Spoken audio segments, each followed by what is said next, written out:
Hello, this is Jim from RV4x40.com. Welcome to our channel today. We're going to continue our tour of Alaska. Today finds us in Valdez, which is the terminus of the Trans-Alaska Pipeline. All the oil that flows from the North Slope ends up in Valdez where it gets shipped out. And of course Valdez made the news several years ago because the Exxon Valdez had a wreck and spilled a whole bunch of that oil into the ocean. That has all been cleaned up and there really is no trace of it that you can see today, although I'm sure there may still be some lingering effects around the area. Valdez is a beautiful spot. We're going to show you some of the scenery around that area of Alaska. And of course, everywhere you go in Alaska, as far as I was concerned, there were gorgeous mountains to see, waterfalls, rivers, all kinds of fantastic nature and wildlife to take a look at. And so I hope you'll enjoy this tour of Valdez as we show you our day.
There is a salmon fish hatchery in Valdez, and of course some species of salmon was running when we were there. I'm not sure what they were, but they were salmon of some type, and they were all trying to get back into the stream that they had been imprinted with at their birth.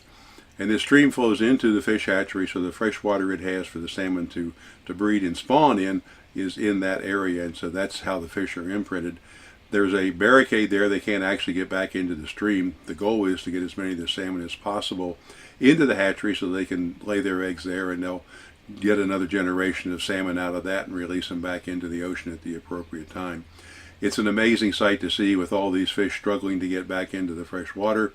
We did catch a couple of sea lions out having a feast by the easy catchings of the salmon that day. So it was something I had heard about, had seen pictures of before, but seeing it in person was something different. Hope you enjoyed that part of the video.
Our cruise ship is the Glacier Spirit. That's the one that will take us out today.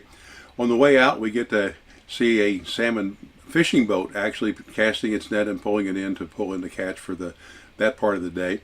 It's a very interesting sight. I'd never seen a boat work quite like that and how they do it. And we also found a bunch of seals trying to take over territory on a buoy that was floating before we got to the actual part of the cruise out into the ocean.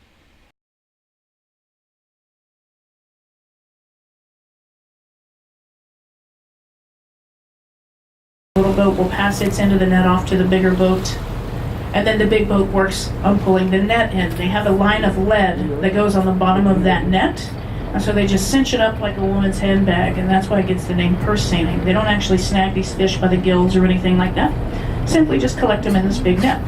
And then the little boat, once they're done pulling out that net, they take a tow line. You can see it there attached to it. That small skiff is actually controlling the larger vessel now, because once you start pulling your net on board, it's all hands on deck on that big boat. You don't want to have your net just heaped on the back. Since you're very limited in the time you can fish, you want to be meticulous about it so you can get it right back out to make another set. So they take their time with that.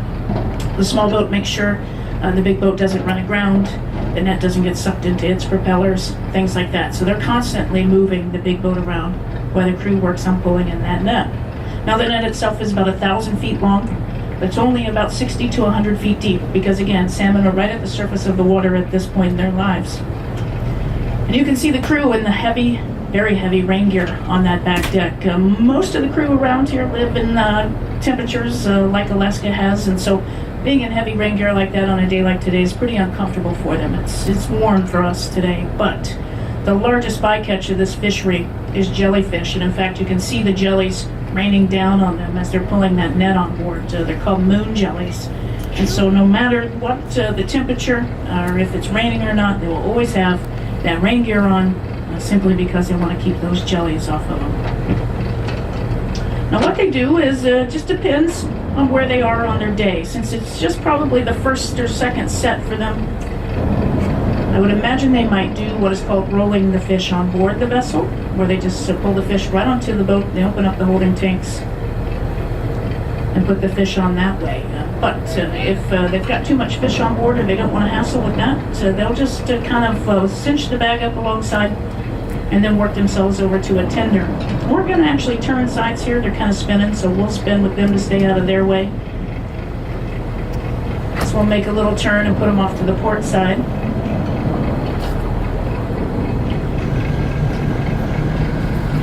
Now, since this is such a controlled fishery, these purse seiners go, anywhere from about 7 to 9 knots. Out of the jetney's way and get us on the side that we need to be on as they make this set here. Well, what they're collecting right now is pink salmon. Averaging a pretty good weight on these fish this year, about 4 to 5 pounds. You can start to see them splashing around here in the net. And we're going to let them get to it till we need to get out of their way. They're going to get that net as they want it, get it all placed out again. But you're limited on size on your vessels as well here in the Sound for this fishery. The purse seiners can't be any more than about 58 feet in length. And you do have to have a permit to fish here.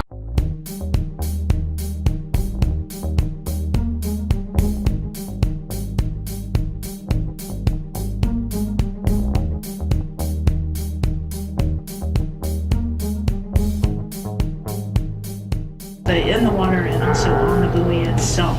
You can see quite a ruckus out here as these animals looking for a place to rest.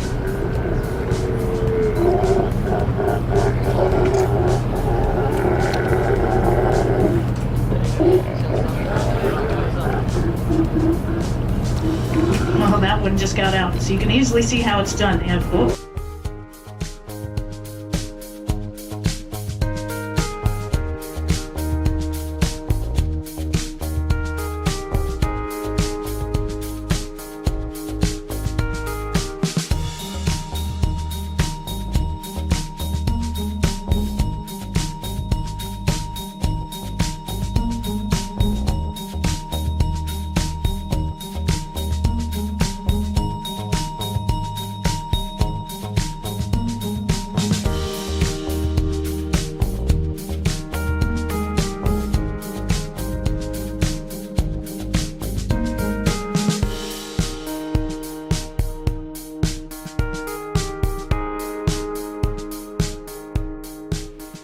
After seeing all this still in the bay leading out to the ocean itself, we then headed on up to the glacier.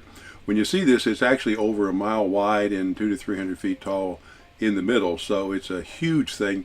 You don't have a sense of scale because there's nothing up close that you can relate to, but it is an absolutely monumental sight and very interesting to watch the ice come off of it.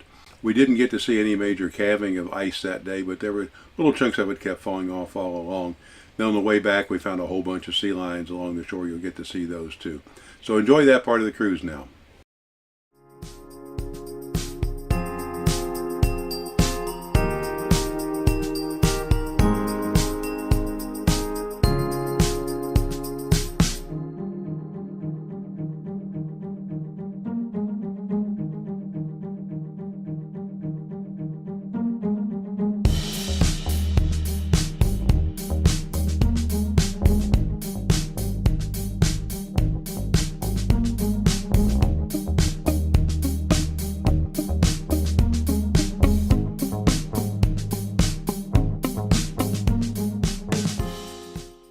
Prior to the United States purchasing Alaska from Russia in 1867, Russia was primarily interested in the fur trade. An interesting thing about the sea otters that were there, and that was their major target for trapping, a human has approximately 100,000 hairs on their entire body. A sea otter can have anywhere from 500,000 to 1,000,000 hairs per square inch on their body, so their fur is immensely thick, and that makes them valued for fur coats, among other things. Once Russia had trapped the territory essentially to extinction, it had no value to them, and so they were willing to sell it to the United States for the grand total of $7.2 million. That worked out to be about 2 cents per acre. Of course, 30-some years later, when we found gold there, it was no longer called Seward's Folly. It became a great transaction and a great deal for the United States.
hope you enjoyed spending a little bit of time of our couple of days in Valdez and what we got to see there.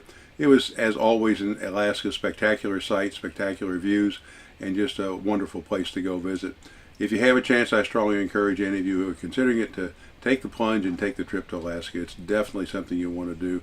Kind of maybe a once-in-a-lifetime experience, but it's worth every dime and every hour you have to spend to get there and do the cruise. In the meantime, I hope you enjoyed the video. If you liked it, give it a thumbs up. You can click the subscribe button down below to know when we post new videos. The bell icon will give you a notification about that. Hope you enjoyed it, and hope you enjoy your time traveling the highways and byways of America with us. Remember, keep her between the ditches as you drive.